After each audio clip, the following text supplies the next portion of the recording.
Ngasisu nungairaba wari ama miyamgidamak puduna lakchari. Wari asigi mamingna YUMJAO. Wari asibu thabirakpana Omita sakpam. Anganba ayuktagi gari thauduna mahiroi kharaga oza kharaga lam koiba chatlami. Umang amagi lambida gari thauduna lakde. Lambi ado asuki matik pikhibana gari thauduna chatpa yaramde. Gari ado thauriba nupa aduna gari ado khamladuna mayamda onsalakduna. Angangsa ngasidi mafam aswaida potharasi. Aduga hayeng anganbada khongna amuk chatlasiko. Mafam swaidagi henna gari su sangba yararoi. Ibungo mafam asibu gari lam kaubagi jingnung oina su tawi. Driver na oza mafam asini ningki khulen hainaribadu. Anakpada laiba yaba mafam oina thirasi.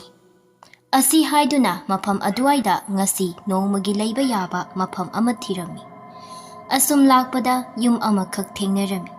Yum ado piktak tawi yum adu tamna gari adu thauzili. Yumbu oiramali mi amasu leirami. Driver aduna gari adu khamlaga yumbu adugi manakta jangsillaga yumbu aduna mayamduda yingi. Aduga kaino wa khara hainakri. Driver adu amuk laklaga mayam tanaba haii.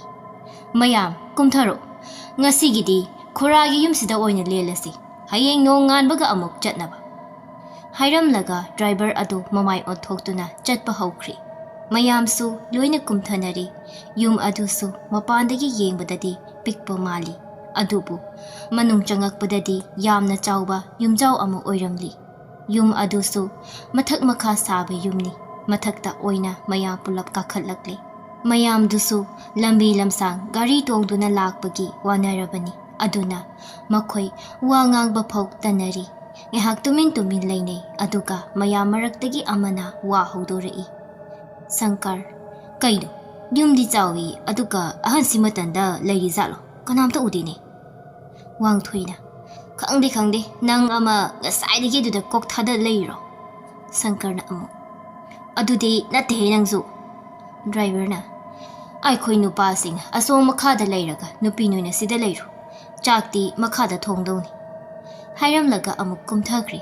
Sankar asigi driver nupa sisu haipa khusadi. Driver ado tadanaba maongda mathanta murum sonhobani. Ngehak leinaraba matung magi leibam semnari. Yum ado mapandagi yengbada picture asu manungdadi yamna saurami. Aduga chak thongnaba amuk sinlangnari. Mayam harau tawduna cha ising chathoknari.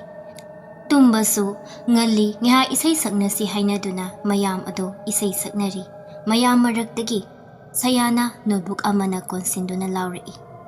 Attention please. Hello mayam. Karigumba wafam amata hawdukjagi. Yani yaroi haibigan. Thadoise isayam haibani. Ma amo sakhansi. Linthoina aikhoidi nahan kai khangde. Adudi saktharo odana thadoy. Thadoina saya ai kaida hai taliko ai. Sayana yari khangi ibema lotlanu ai khangjani ko. Mayam aduna su thadoida saglo haibadagi thadoi ikai isai sakpa hawri. Unarare thingnarare unarare maphamsida thingnarare unarare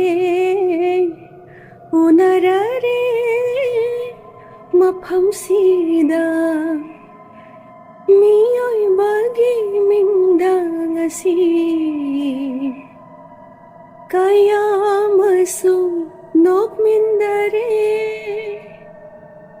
kayamasu kapmindare nokmindare kapmindare.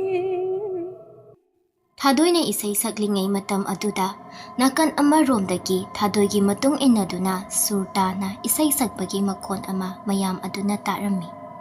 Kayamasu kapmindare kayamasu nokmindare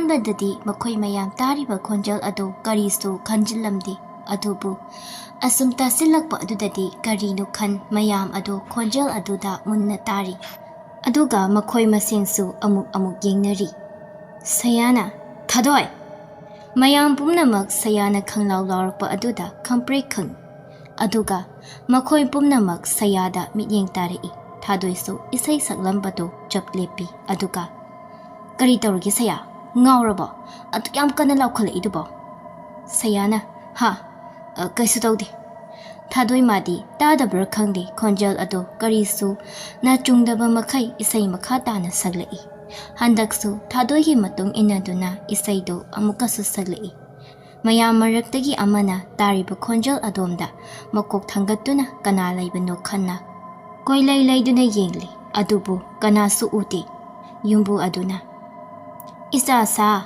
ꯅꯈꯣꯏ ꯊꯦꯡꯅ ꯃꯄꯥꯟꯗ ꯂꯩꯒꯅꯨ ꯆꯪꯉꯨ ꯃꯇꯝꯁꯤ ꯐꯅ ꯊꯦꯡꯖꯤꯜꯂꯛꯏ ꯑꯁꯤ ꯍꯥꯏꯔꯝꯗꯨꯅ ꯌꯨꯝꯕꯨ ꯑꯗꯨꯗꯤ ꯆꯪꯈ꯭ꯔꯤ ꯃꯈꯣꯏꯁꯨ ꯉꯥꯏꯍꯥꯛ ꯂꯩꯔꯝꯂꯒ ꯆꯪꯅꯔꯛꯏ ꯉꯥꯏꯍꯥꯛꯇꯤ ꯃꯈꯣꯏ ꯇꯨꯝꯊꯕ ꯌꯥꯔꯝꯗꯦ ꯐꯃꯨꯡ ꯑꯣꯟꯅꯕ ꯑꯣꯏꯕꯒꯤ ꯅꯨꯄꯥꯁꯤꯡꯗꯤ ꯃꯈꯥꯗ ꯇꯨꯝꯈꯤꯕꯅ ꯀꯔꯝ ꯇꯧꯔꯤ ꯈꯪꯗ꯭ꯔꯤ ꯅꯨꯄꯤꯁꯤꯡ ꯑꯗꯨꯗꯤ ꯃꯥꯒꯤ ꯐꯣꯟꯗꯨ ꯄꯨꯊꯣꯔꯛꯇꯨꯅ ꯀꯩꯀꯩꯅꯣ ꯌꯦꯡꯅꯔꯤ ꯁꯌꯥꯗꯤ ꯃꯁꯥꯒꯤ ꯇꯨꯝꯕ ꯐꯩ ꯑꯗꯨꯅ ꯇꯨꯝꯊꯈ꯭ꯔꯤ ꯊꯥꯗꯣꯏꯁꯨ ꯋꯥꯔꯗꯨꯅ ꯎꯏꯊꯕ ꯍꯧꯔꯛꯏ ꯂꯤꯟꯊꯣꯏꯅ ꯊꯥꯗꯣꯏ ꯋꯥꯁꯔꯨꯝꯗ ꯑꯝꯇ ꯆꯪꯃꯤꯟꯅꯧꯁꯤ ꯂꯥꯛꯑꯣ ꯊꯥꯗꯣꯏꯅ ꯑꯁ ꯑꯩ ꯉꯝꯃꯔꯣꯏ ꯄꯨꯁꯄꯥꯒꯔ ꯆꯠꯂꯣ ꯂꯤꯟꯊꯣꯏꯅ ꯁꯤ ꯅꯨꯄꯤꯁꯦ ꯍꯧꯔꯛꯑꯅꯤ ꯊꯥꯗꯣꯏꯅ ꯉꯥꯏꯈꯣꯅꯦ ꯃꯃꯤꯠ ꯐꯠ ꯄꯥꯡꯊꯣꯔꯛꯄꯗ ꯂꯤꯟꯊꯣꯏꯗꯤ ꯏꯁꯤꯁꯤꯅ ꯇꯨꯝꯗꯨꯅ ꯂꯩꯔꯝꯃꯤ ꯃꯌꯥꯝ ꯂꯣꯏꯅꯃꯛ ꯇꯨꯝꯃꯝꯃꯤ ꯊꯣꯡꯂꯣꯝꯗ ꯐꯠ ꯌꯦꯡꯊꯣꯔꯛꯄꯗ ꯊꯣꯡ ꯑꯗꯨ ꯃꯌꯥ ꯈꯔ ꯀꯥꯔꯒ ꯂꯩꯔꯝꯃꯤ ꯊꯥꯗꯣꯏ ꯃꯃꯪ ꯑꯣꯏꯔꯝꯃꯅꯤ ꯈꯟꯅ ꯊꯣꯡ ꯂꯣꯟꯁꯤꯜꯂꯨꯒꯦ ꯍꯥꯏꯅ ꯃꯈꯣꯡ ꯊꯥꯡꯕ ꯍꯧꯔꯛꯏ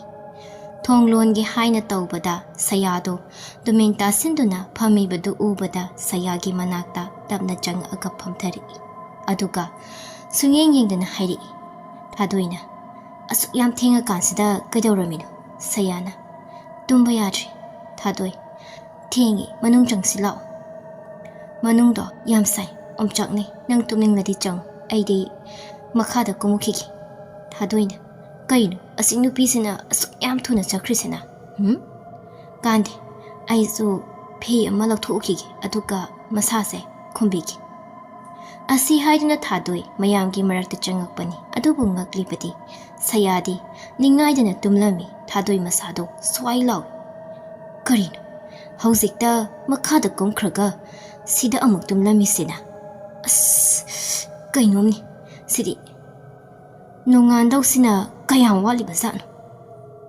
ꯃꯣꯟ ꯃꯈꯥꯗꯒꯤ ꯐꯣꯟꯗꯨ ꯂꯧꯊꯣꯛꯇꯨꯅ ꯄꯨꯡ ꯌꯦꯡꯉꯤ ꯄꯨꯡꯁꯤꯗꯤ ꯅꯣꯡꯉꯥꯟꯗꯧꯕ ꯌꯥꯝ ꯋꯥꯠꯂꯤꯅꯦ ꯑꯣꯟꯊꯣꯛꯅ ꯇꯜꯂꯦꯗ ꯊꯥꯗꯣꯏ ꯑꯁꯨꯝ ꯀꯤꯁꯜꯂꯛꯂꯤ ꯍꯧꯖꯤꯛꯇ ꯃꯥꯒ ꯋꯥꯔꯤ ꯁꯥꯟꯅꯔꯒ ꯂꯩꯔꯝꯕ ꯁꯌꯥꯗꯨꯅ ꯁꯤꯗ ꯇꯨꯝꯃꯒ ꯂꯩꯔꯝꯕꯁꯤꯗ ꯉꯛꯄꯅ ꯂꯣꯏꯔꯤ ꯊꯥꯗꯣꯏꯗꯨ ꯊꯣꯡ ꯂꯣꯟꯁꯤꯟꯕ ꯐꯥꯎꯕ ꯀꯤꯗꯨꯅ ꯇꯞꯅ ꯃꯈꯣꯟ ꯊꯣꯛꯍꯟꯗꯅ ꯆꯪꯉꯛꯑꯒ ꯍꯤꯞꯊꯈ꯭ꯔꯤ ꯃꯃꯤꯠꯇꯤ ꯎꯏꯁꯤꯟꯕ ꯅꯠꯇꯦ ꯀꯔꯤ ꯃꯇꯧꯅꯣ ꯈꯟꯅ ꯇꯨꯃꯤꯟ ꯂꯩꯔꯝꯃꯤ ꯃꯈꯥꯗꯁꯨ ꯅꯨꯄꯥꯁꯤꯡ ꯑꯗꯨ ꯒꯦꯝ ꯁꯥꯟꯅꯗꯨꯅ ꯂꯩꯔꯝꯕꯅꯤ ꯊꯥꯅꯤꯟꯗꯨ ꯋꯥꯁꯔꯨꯝ ꯆꯪꯉꯨꯒꯦ ꯍꯥꯏꯅ ꯊꯣꯛꯈꯤꯕꯅꯤ ꯃꯣꯏꯅ ꯂꯩꯔꯤꯕ ꯀꯥ ꯑꯗꯨꯗꯒꯤ ꯈꯤꯇꯪ ꯆꯠꯂꯒ ꯂꯩꯕꯅꯤ ꯋꯥꯁꯔꯨꯝ ꯑꯗꯨ ꯌꯨꯝ ꯃꯅꯨꯡꯗ ꯑꯗꯨꯝ ꯑꯦꯇꯦꯆ ꯇꯧꯗꯨꯅ ꯂꯩꯕꯅꯤ ꯋꯥꯁꯔꯨꯝ ꯑꯗꯨꯒꯤ ꯊꯣꯡꯗꯨ ꯍꯥꯡꯒꯦ ꯇꯧꯕꯒ ꯃꯅꯨꯡꯗ ꯃꯤ ꯂꯩꯔꯒ ꯉꯔꯨꯡ ꯋꯥ ꯉꯥꯡꯅꯕꯒꯨꯝ ꯇꯧꯏ ꯉꯥꯏꯍꯥꯛ ꯃꯤ ꯂꯩꯕ ꯃꯥꯜꯂꯤ ꯈꯟꯅ ꯈꯤꯇꯪ ꯆꯠꯊꯣꯛꯇꯨꯅ ꯂꯩ ꯊꯪꯅꯕ ꯀꯥ ꯑꯗꯨꯗꯁꯨ ꯅꯨꯄꯤ ꯑꯃꯒꯤ ꯈꯣꯟꯖꯦꯜꯗ ꯇꯞꯅ ꯋꯥꯔꯤ ꯁꯥꯕꯒꯨꯝ ꯇꯥꯏ ꯊꯥꯅꯤꯟ ꯃꯊꯟꯇ ꯋꯥꯈꯟꯗ ꯈꯜꯂꯤ ꯉꯁꯥꯏꯒꯩꯗꯤ ꯏꯄꯨ ꯑꯍꯟꯗꯣ ꯈꯛ ꯎꯏ ꯑꯗꯨꯒ ꯍꯧꯖꯤꯛ ꯊꯦꯡꯉꯀꯥꯟꯁꯤꯗ ꯇꯨꯝꯒꯦꯗꯤ ꯍꯥꯏꯗꯗꯅ ꯋꯥꯔꯤ ꯁꯥ ꯂꯩꯔ ꯃꯥꯜꯂꯤꯅꯤ ꯋꯥꯁꯔꯨꯝ ꯃꯅꯨꯡꯗꯁꯨ ꯑꯃꯨꯛ ꯏꯁꯤꯡ ꯊꯥꯗꯣꯛꯄꯒꯤ ꯃꯈꯣꯟ ꯇꯥꯔꯛꯏ ꯊꯥꯅꯤꯟꯗꯨ ꯉꯥꯏꯍꯥꯛ ꯇꯨꯃꯤꯟꯅ ꯑꯀꯣꯏꯕꯗꯨ ꯌꯦꯡꯉꯛꯏ ꯌꯦꯠ ꯑꯣꯏ ꯀꯥ ꯑꯃꯃꯝ ꯂꯩ ꯁ꯭ꯇꯣꯔ ꯔꯨꯝ ꯑꯣꯏꯔ ꯃꯥꯜꯂꯤ ꯑꯃꯁꯨ ꯂꯩ ꯀꯥꯗꯤ ꯌꯥꯝꯅ ꯆꯥꯎꯗꯦ ꯄꯤꯛꯇꯛ ꯂꯩ ꯐꯃꯨꯡ ꯑꯃ ꯑꯅꯤ ꯎꯄꯨ ꯑꯃꯒ ꯐꯛꯂꯥꯡ ꯑꯗꯨꯗꯁꯨ ꯐꯣꯇꯣ ꯀꯌꯥ ꯑꯃꯁꯨ ꯐ꯭ꯔꯦꯝ ꯆꯜꯂꯒ ꯊꯦꯠꯂꯝꯃꯤ ꯌꯨꯝꯕꯨ ꯑꯍꯟꯗꯨꯒ ꯑꯍꯟ ꯑꯃꯒ ꯃꯣꯏ ꯑꯅꯤꯒꯤ ꯃꯌꯥꯏꯗꯅ ꯃꯁꯛ ꯃꯇꯧ ꯐꯖꯕꯤ ꯅꯨꯄꯤ ꯃꯆꯥ ꯑꯃꯁꯨ ꯌꯥꯎꯔꯤ ꯐꯦꯃꯤꯂꯤ ꯐꯣꯇꯣ ꯑꯣꯏꯔ ꯃꯥꯜꯂꯤ ꯒ꯭ꯔꯨꯄꯤꯡ ꯐꯣꯇꯣ ꯑꯃꯁꯨ ꯌꯥꯎꯔꯤ ꯊꯥꯏꯅꯒꯤ ꯅꯤꯡꯊꯧ ꯄꯥꯜꯂꯤꯉꯩ ꯃꯇꯝꯒꯤ ꯐꯣꯇꯣ ꯈꯔꯁꯨ ꯌꯥꯎꯔꯤ ꯃꯌꯥꯝꯁꯤ ꯌꯦꯡꯂꯤꯉꯩꯗ ꯊꯥꯅꯤꯟꯗꯤ ꯋꯥꯁꯔꯨꯝ ꯂꯥꯛꯄꯅꯤ ꯍꯥꯏꯕ ꯐꯥꯎꯕ ꯀꯥꯎꯊꯣꯛꯂꯨꯔꯤ ꯋꯥꯁꯔꯨꯝꯒꯤ ꯊꯣꯡ ꯑꯗꯨ ꯀꯤ ꯂꯥꯎꯅ ꯍꯥꯡꯗꯣꯔꯛꯄꯒꯤ ꯃꯈꯣꯟꯗꯨ ꯇꯥꯕꯗ ꯒ꯭ꯌꯥꯟ ꯂꯥꯛꯏ Thanin Ihe Aidi washroom lakpani haiba kaukthokluredana Thong phat hanglaka manungda changakpada amuk khangning niksilai Hais karin ngasi sibu Mi kanasu chatkide aina laiba mafum adudagi Washroom di ingan ngana ubani aduka mi kanasu chatkiba ude Kainomni mafamsi Asi haiduna Thanin brab loisinduna makogi laifam tamna lakpani ngasai Thet hoba photo sing ado taru yam ngana lehobani handakti mirang ikaka kanana su sengdokpidabagi matau kum leiramli Thanin karinu khanna yenglingai thangnaba ka aduda nupi amana kablibado Thanin na tarami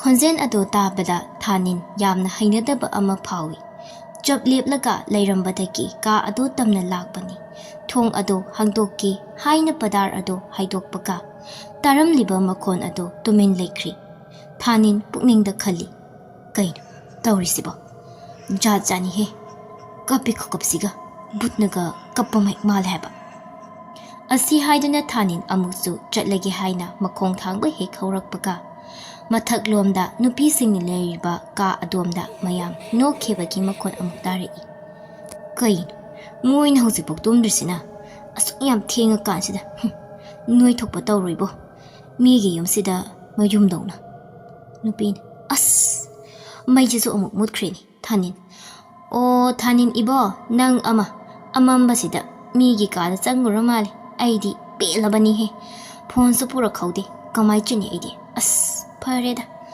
sida hek tumba haiduni e kanana ajiki nupi amagi khonjal takibaduna As Migi nupi laiba kada changnura malini Swai machi amade leiraga mai lakpaka thokpa haiduni Nupi ama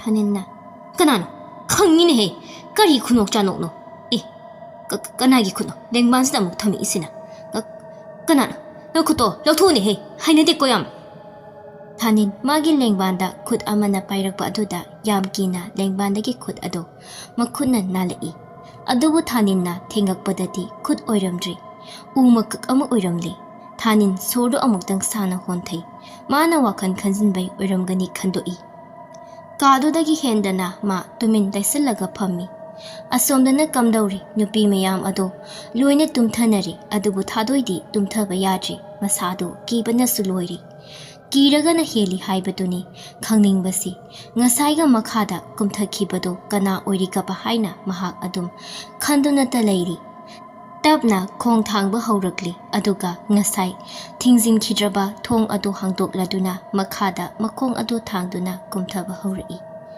tabna asum lakpana sumang yorakli sumang dugi makha thangbada piktak tangna leiriba sangoi adugi jurita phamda Pingau phongna satliba kabuk lay pambiduda hek miyeng taruri wow kabuk lay manamse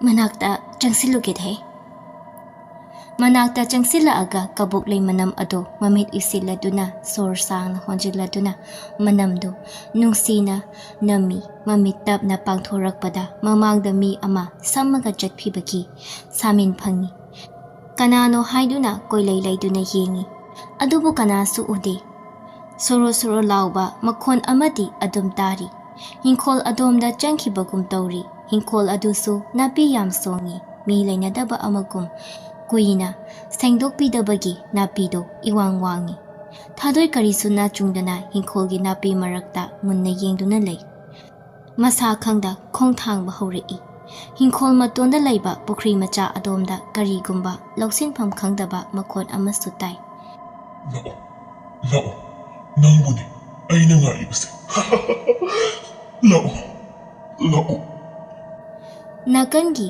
khonglambi macha ama lairiba adomda tapna lai pukri mapal aduda laphu pambi haino tongthol pambi kharasu hauri Pukri manakhe yoksilakpaga ngasai makai taramba makhon mayam ado jab lepkhirami akoibado amuktang koina yengakpani kanasu udi matungda mi ama leibagi samin phangduna phat leithorakpani Kanasu lairamdi thadoi wakan tarei. Karino aina taurisina. Athengba aise ngaura jala.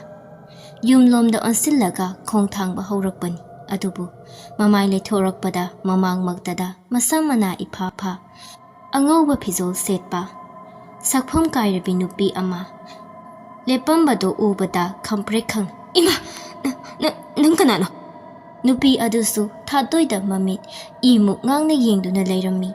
Thadoisu akibana henkiduna karisu tawba ngamda lepliba khongpham adudagi mafam amapho hongdana lepli. Nupi adudi thadoi tapna changsili. Asum leptana changsilakpa aduda thadoi masu akiba pumnamak losinduna maning handuna khongthang adu makhon thokhanda tapna thangi. Khongpham sa haudana thadoi pukri mapan aduda urdup launa tusili. Ima ayo ima khongsisu leithia khramalini. Kamai tawni hosiki nupidudi kadai chakre karomda lekre. Hima ukiduni kana oribazano as magi masaktude. Ai soida kuina leiba yade. Adudi kamai chani ai khongsisu leithia khrabani. Paramna changni aidi sumai sum leibanadi yararoi. Adudi napi singsida kutsina pairaga kakatlagi. Aya sinatrabadi upai leraroi. Garigi katana tek leptana chatpana hauki matam masu kanama bu ngairamdana adubu ngasi haiba numit asina karibu tambiriba. Wangthoi mikap thorakpada mana ngasai tumkhiba maikai adumda olamdri. Ngasaidi mayam pula phak apakpado tharga punna tumkhibani. Hauzikna ma mathanta thongjing manak aduda tumnaga leiramli. Moi mayam manaraga tawribani khalli. Kaino tawramisina. Moi mayam manaraga aibu thongjil mapansa tumhalineba. Khangni asi haiduna makhoi mayamgi manakta prap changsilladuna magi side bag machadudagi makar adu lakthoduna mayamdu mamai mamita pangekti yaksili. Loirakpada thanin yauramdabaduda kai chakre kanna koyengengei adubu thanin leiramdri. Adugi thanin haiba mahasoiduna karaida laikre. Madi ngasai washroom changugi haina thokkibadai hansalakidabani. Karamba kada changkhra changnu. Kanano? Kain? Kanasu laite aduga hauzik nokhriduna kana?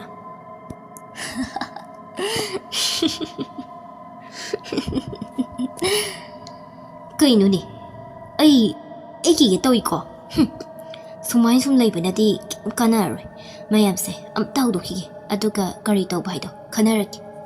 Asi haidina wangthoi mayam manakta amuk changsilai adubu thangnaba ka aduda mi ama changkhibagum tawi. Thanin oiramgadra khanna masu ka aduda changai adubu ka aduda kanasu leiramdi magi wakhanna oiramgani khandoi. Thoklage haina kagi thongdu hangtoki tawbani adubu mapandagi loktok silami. Ka manungsidadi kanasu leiti. Aigi wakhan sinaba. Kanade aisu sigi pamungsa tumthoklagi. Moi mayam manakta tummaga tumpham khamudoi saru. Pamungduda kakhalaga hipthari. Pocketagi phone lakthoklaga game sanage haina changbaga magi nakanduda mi ama leibagum phatyengi kanasu leiramdi magi wakhan oiramgani khalli aduga amu phone aduda mamai onsilai. Handakti magi mamangda mami ama tarai phatyeng khalakpani adubu masa pumba swai laukri.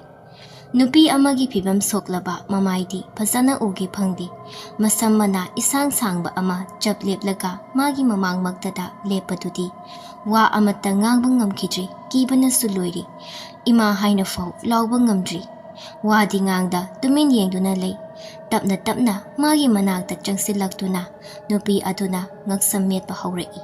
Nupa oijerabasu wangthoi phibamduda kibana masado lengba phawba ngamdri. Adubu masu makhut adu kanna lathoknaba hotnase adubu upai leite. Mayadagi kongol oduna asiba amagum leikhri. Ahinggi matam pungbaro tarakpa aduaidani Helena makhong hamningai. ꯇꯨꯝꯃꯝꯕꯗꯒꯤ ꯃꯤꯀꯞ ꯊꯣꯔꯛꯇꯨꯅ ꯃꯥꯒ ꯊꯪꯅꯅ ꯇꯨꯝꯂꯤꯕ ꯄ꯭ꯔꯤꯌꯥꯗꯣ ꯃꯁꯥ ꯅꯣꯝꯗꯨꯅ ꯍꯧꯗꯣꯔꯛꯏ